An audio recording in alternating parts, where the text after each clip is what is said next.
Alexander, who's not, do you hear me? I mean it, going to move. By Judith Viorst. They can't make me pack my baseball mitt or my I Love Dinosaurs sweatshirt or my cowboy boots. They can't make me pack my ice skates, my jeans with 8 zippers, my compass, my radio, or my stuffed pig.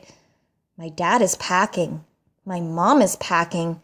My brothers Nick and Anthony are packing. I'm not packing. I am not going to move. My dad says we have to move to where his new job is. That job is 1,000 miles away.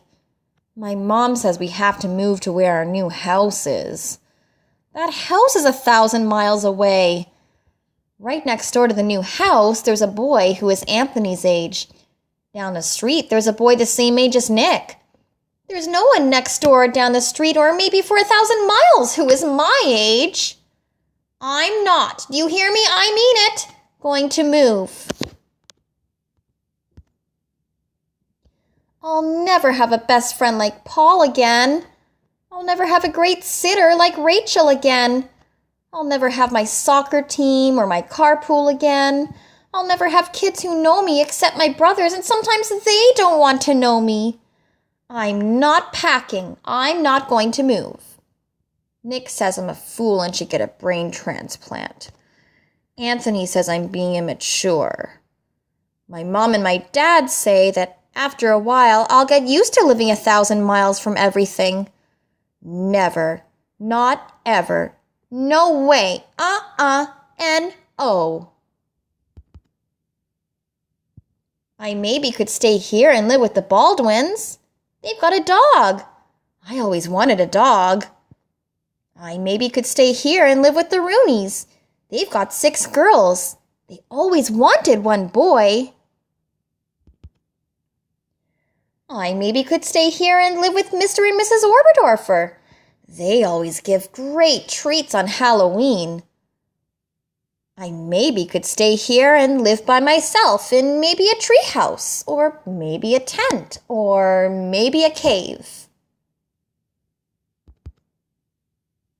Nick says I could live in the zoo with all the other animals.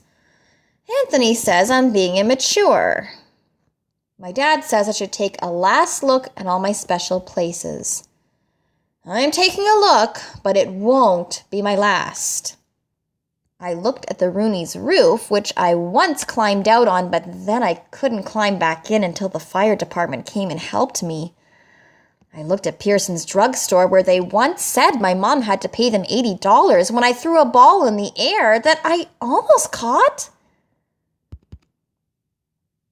I looked at the lot next to Albert's house, where I once and for all learned to tell which was poison ivy.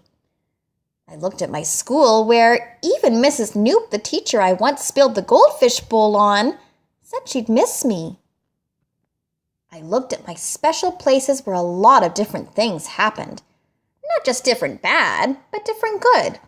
Like winning that sack race. Like finding that flashlight. Like spitting further than Jack 3 times in a row. Like selling so much lemonade that my dad said I would probably have to pay taxes. My dad was just making jokes about paying taxes.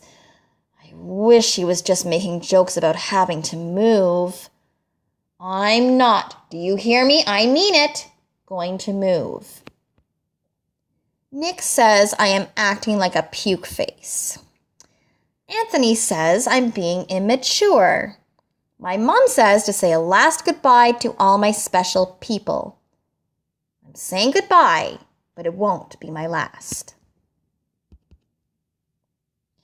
I said goodbye to my friends, especially Paul, who is almost like having another brother, except he doesn't say puke face or immature.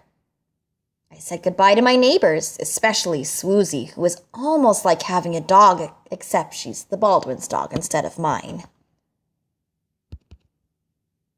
I said goodbye to Rachel, who taught me to stand on my head and whistle with 2 fingers, but she says don't try to do both at the same time.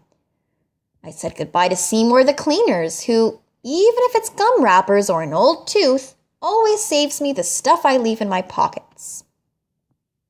I said a lot of goodbyes to a lot of people and got a lot of hugs and kisses. Enough hugs and kisses to last for a person's whole life. I said a lot of goodbyes, except I'm staying right here. I am not going to move.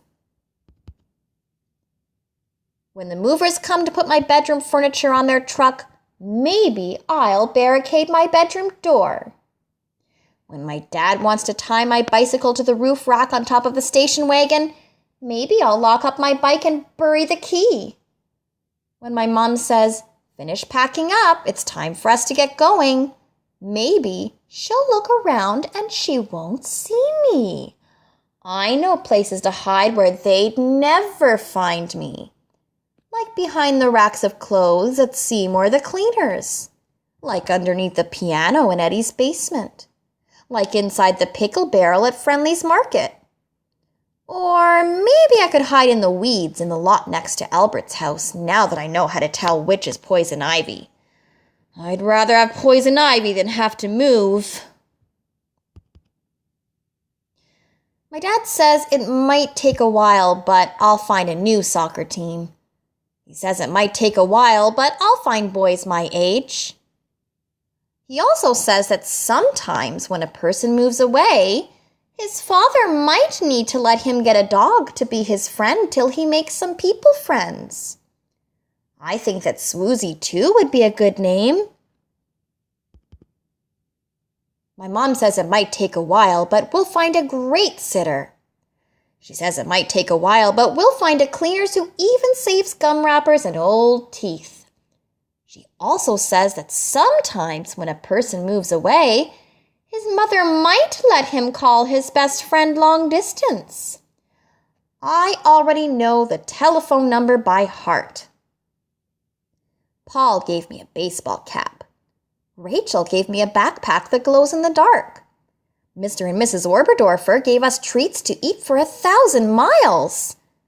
Nick says if I'm lonesome in my new room all by myself, he might let me sleep with him for a little while. Anthony says that Nick is being mature. My dad is packing. My mom is packing. My brothers Nick and Anthony are packing. I don't like it, but I'm packing too. They better not try to move anymore when we get where we're going to go. Because this is the last time I'll do it. The next time they won't make me do it. Never. Not ever. No way. N-O. I'm not. Do you hear me? I mean it. Going to move. The end.